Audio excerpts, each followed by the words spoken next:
Hello and welcome to the series, the show that I've called Beer and a Mystery Movie. The reason for that is because, well, I will be obviously having a beer, probably not all the time, but sometimes, and I'll watch a mystery movie.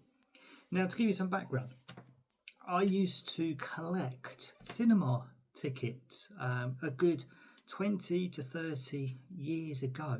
Well, maybe not 30, 25 years ago. Well, anyway, I have found them all.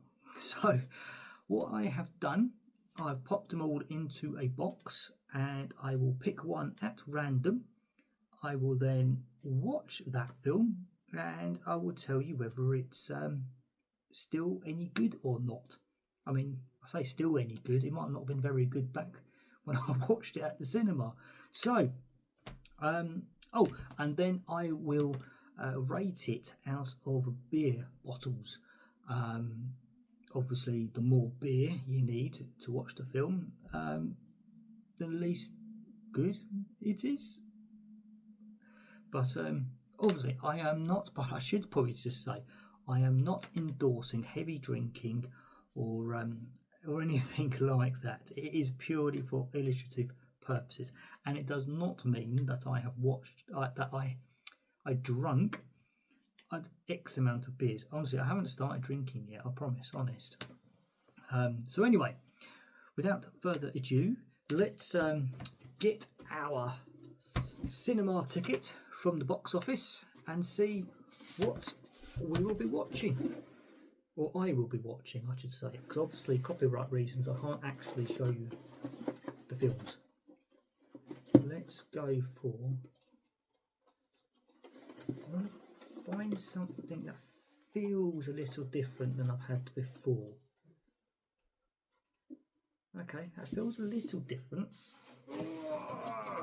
And it is, oh no, it's not a little different because I've had a green ticket from an Odeon. It is, oh no, that's the back. I think I'm going to enjoy this one. Shrek. I saw Shrek at the cinema. In fact, I don't remember watching that at the cinema. But yeah, Shrek. I have got that on DVD. I have probably watched it more than once, even since after it came out at the cinema. But I haven't watched it for some time, to be fair. It has been a while since I've seen Shrek, so does it still hold up today?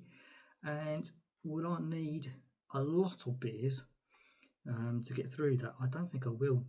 Honestly, I think that's a good film to catch up on. So anyway, I'll watch the film and I will get back to you.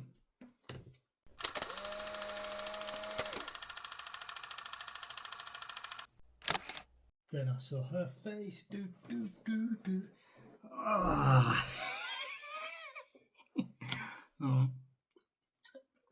Oh, there's so many quotable lines from that film. Oh dear. Do you know the Muffin Man? The Muffin Man. The Muffin Man.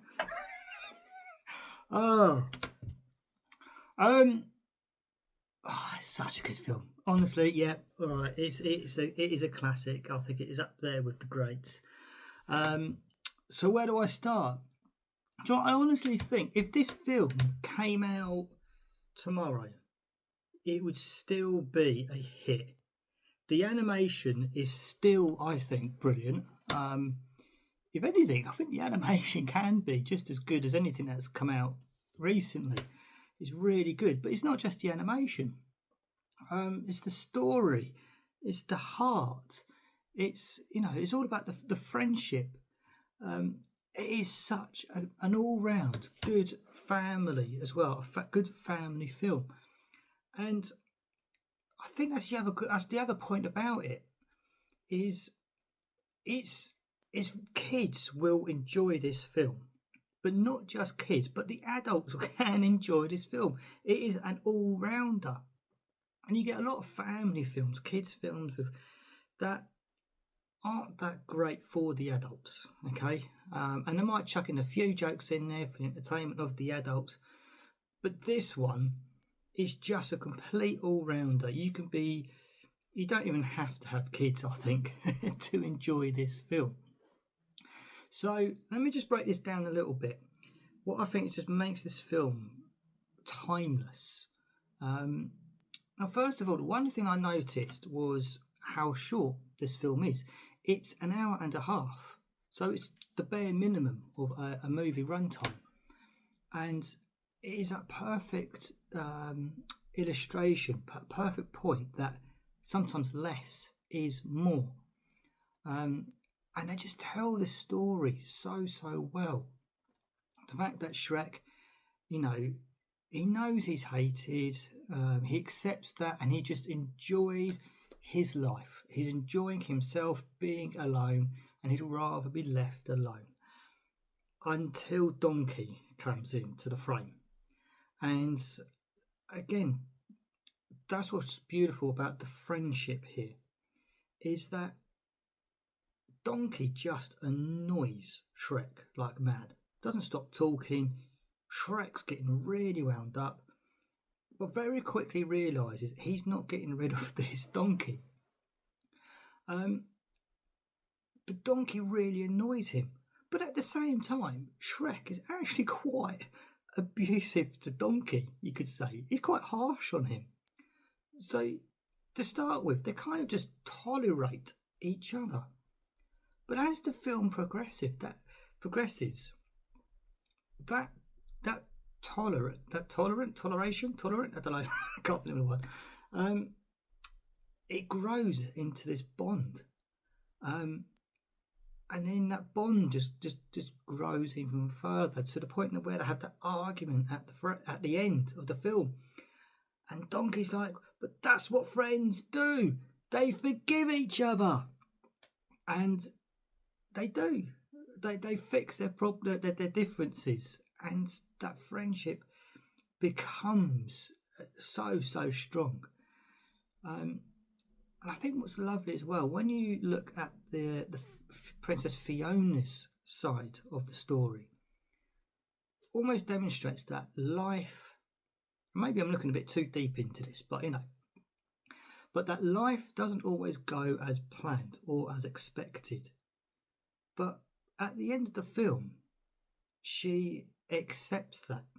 She accepts that life isn't going the way she thought it was. And she learns to just, accept that, she is an ogre herself, and that she's found true love in Shrek. So I think that's as much as I can get out of the film, really, without waffling too much. But it is just, it's a film. I had reservations. I had a feeling that it would be good, but I thought, will I find it as funny as I did back then? But I did. Honestly, this film could come out tomorrow and it would be a hit. It's timeless. It is an absolute timeless film. So, how many bottles of beer I'm going to award this film? Shrek, the first, I'm going to give it 0. You don't need a beer. You honestly don't need a beer for this film. It is that good. So, have you watched Shrek recently? Maybe it's been a while. Give us your thoughts. Leave a comment. I don't know. Has this video given you the incentive to go watch it yourself?